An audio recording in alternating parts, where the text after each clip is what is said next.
Hello, everybody. Today we are talking about the future of one of the greatest RPGs of today. We're talking about Baldur's Gate 3 and the possibility of a Baldur's Gate 4, which Wizards of the Coast, the corporate overlords, have stated a couple times that we will get more news regarding Baldur's Gate 3 within the near future. And I kind of have some opinions about that. So, before we get started, we are going to take a look at this article by Games Radar. We're gonna read this. I'm gonna get this out of the way, and we're gonna take a read through this. We're gonna pick it apart a little bit, and we're gonna talk about some other things. And I also have this article open here. It's gonna be relevant. Don't worry about it. But so, they have this quote here. We're kind of working out our plans for the future and what we're going to be doing with that. Right? So, the Baldur's Gate IP owner, Hasbro, which is also the owner of Wizards of the Coast, unfortunately, um, says that we'll be getting news of a possible sequel to Baldur's Gate 3 soon-ish. Right? Now, as a massive fan of the originals, Baldur's Gate 1 and 2 are amongst my favorite representations of CRPGs, and I just really like them. I've played each one like at least 4 or 5 times, and I just want more of that. I also love Neverwinter Nights. I love all this. One of my biggest requests for Baldur's Gate 3 is a campaign editor so that people can make new campaigns that I can play, right? I love the setting. I love the games. However, we did have to wait over 25 years for Baldur's Gate 3 from Baldur's Gate 2. And I don't know if I'm the only one who feels this way, but Baldur's Gate 3 isn't really a successor of Baldur's Gate 2. Um, and I think that the fault of that lies with the Mind Flayers. Now, for those of you who don't know,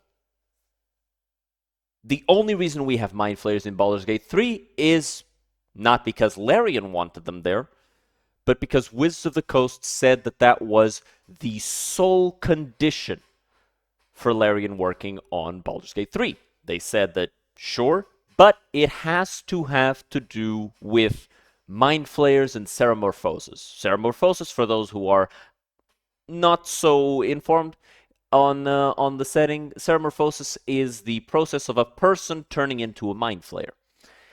Now, Baldur's Gate has always revolved around the Baalspawn. In fact, Baalspawn Saga was the name given in world and out of world to the events of Baldur's Gate 1, Siege of Dragonspear, Baldur's Gate 2, and Baldur's Gate 2 Throne of Baal. That entire section of story in the setting of Forgotten Realms, in the setting of Faerun, is referred to in world and out of world as the Baalspawn Saga.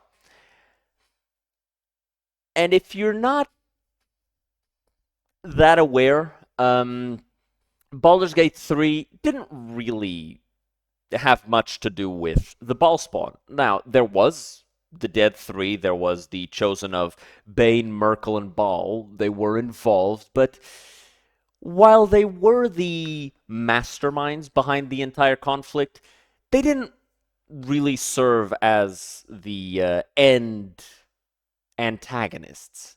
And I do think that that was to the detriment of the story, and I think most people would agree that if, rather than making the Mind Flayers the final obstacle, they had made Orin the final obstacle, and maybe make her have the ability to turn into not just the Slayer, but the Ravager. For those who don't know, the Slayer is the small version of Baal's avatar, and the Ravager is a kaiju-sized version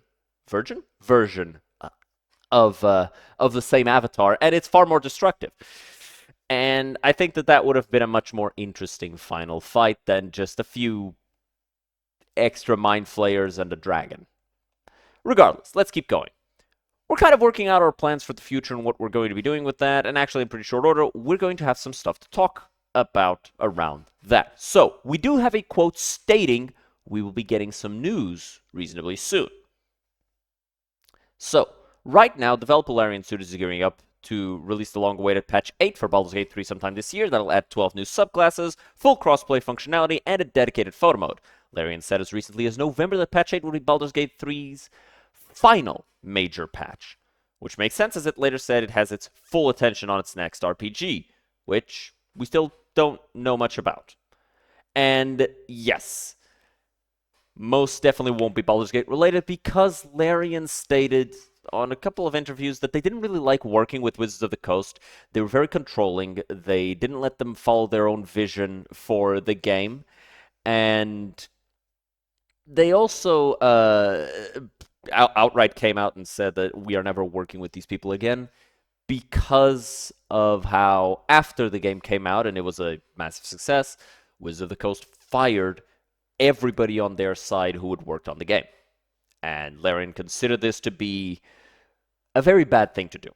Regardless, Hasbro said it was talking to lots of partners about the next Baldur's Gate game and expressed hope that it's not another 25 years before it comes out, which was the space of time between Baldur's Gate 2 and 3. Right. And yes, I think we can all agree that Baldur's Gate 4 should come out before 2048. Right? So that's the end of this article.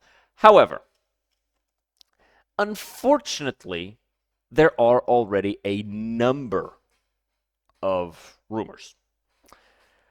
Chief amongst which is the director of Veilguard, Corinne Bush, a woman who, before Veilguard, had been game director and design director on The Sims.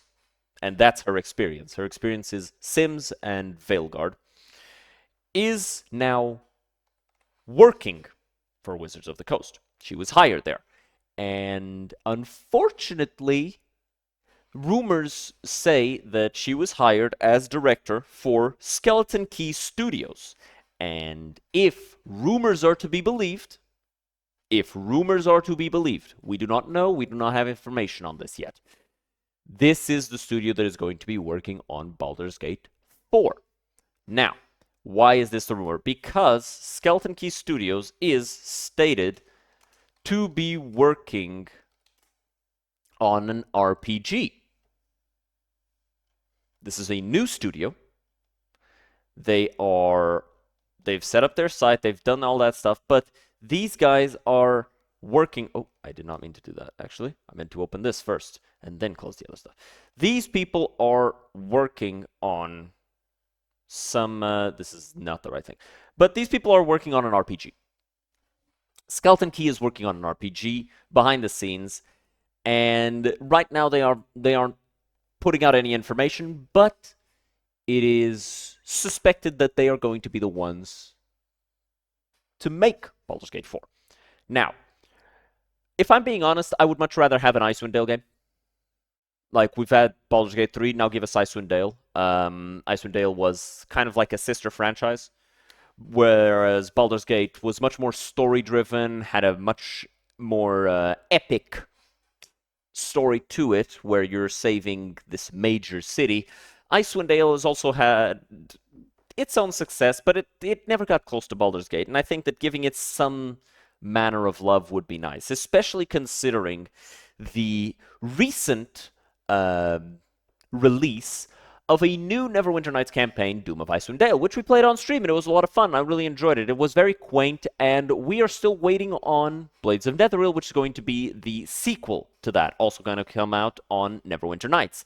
Now, if you want to support that, I recommend you go check that out. If you like playing Neverwinter Nights, or if you haven't played Neverwinter Nights, I recommend you go check that out. Give that a purchase. Give that a look, and support these creators who are trying to make more things. Beamdog has shown that they care about these games, these 20-year-old games that they are still updating 20 years later. So give that a try. But keep an eye out for news of Skeleton Key Studios and Corinne Bush and Wizards of the Coast, because they say that we're going to get more information on Baldur's Gate 4. And I'll be honest, I don't know that I trust these guys. I don't know, man. Seeing the changes that they made to, you know, D&D 5th edition, stuff like making everything except for humans not be humanoid, like lizardmen are elementals now, goblins are fae. Um, what else, right? Yanti are now monstrosities, which kind of, funnily enough, actually kills a lot of the drama with Yanti because Yanti originally were supposed to be near indistinguishable from humans, and now you can just use a spell that detects monstrosities, and there it is. There's the Yanti. So all of that drama is gone. But regardless, that is complaining for another video. So I hope you guys enjoyed this little news segment. I hope you are reticent but looking forward to Baldur's Gate 4. And when news of that comes out, make sure to check the channel because I will be talking about it. So, with all that being said, like, subscribe. I'll see you guys next time. Have a good one. Cheers.